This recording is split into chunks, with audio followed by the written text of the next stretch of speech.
காற்றழுத்த தாழ்வு மண்டலம் நாளை புயலாக மாறும் என வானிலை மையம் எச்சரிக்கை விட்டிருக்கிறது. இதனிடையே கடலூர் மாவட்டத்தில் காலை முதலேயே விட்டு விட்டு என்பது கனமழை என்பது பெய்து கொண்டிருக்கிறது. கடலூர் கனமழையால் குளம் போல் தற்போது கடலூர் பேருந்து சாலை நிலை குளம் தேங்கி உள்ளது. இதனால் வாகன ஓட்டிகள் அவதி அடைந்துள்ளனர். மேலும் கடைகளில் உள்ளே மழைநீர் சென்றதால் வியாபாரிகளும் கவலை அடைந்துள்ளனர். காலை முதலே கடலூரில் விட்டு விட்டு இடைவிடாமல் கனமழை என்பது பெய்து கொண்டிருக்கிறது. இந்த கனமழையால் தற்போது சாலையில் மழைநீர் பெருக்கெடுத்து ஓடுவதால் வாகன ஓட்டிகளும் சிரமத்துக்கு உள்ளாகினர். கடலூர் பேருந்து நிலையம் செல்லும் லாரன்ஸ் சாலை முழுவதுமே தற்போது குளம் போல் மழைநீர் தேங்கி நிற்பதால் வாகன ஓட்டிகள் அவதி அடைந்து உள்ளனர்.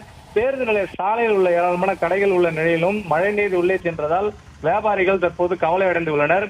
பேருந்து நிலைய வாசலில் உள்ள வடிகால் வாய்க்களை தூர்வாராதால் தான் மழை நீருடன் சேர்ந்து கழிவு நீரும் கலந்து தேங்கி நிற்பதால் துர்நாற்றம் வீசி வருவதாகவும் வியாபாரிகள் தெரிவித்தனர். இதேபோல் கடலூர் தலைமை தபால் நிலையம் அருகே உள்ள சாலையிலும் மழைநீர் குளம் போல் தேங்கி உள்ளது. கடலூர் புதுவை சாலையான மஞ்சக்குப்பத்திலும் தற்போது சாலை நீர் என்பது தேங்கி நிற்கின்றது. இந்த மழை சிறுக விட்டால்தான் இந்த மழை நீர் வடியும்.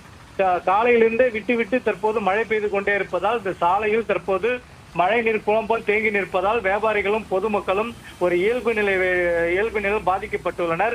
மேலும் தற்போது இப்போ பள்ளிகள் விடும் நேரம் என்பதால் வாகன ஓட்டிகளும் இந்த மழை நீரால் தற்போது கடும் அவதி அடைந்துள்ளனர்.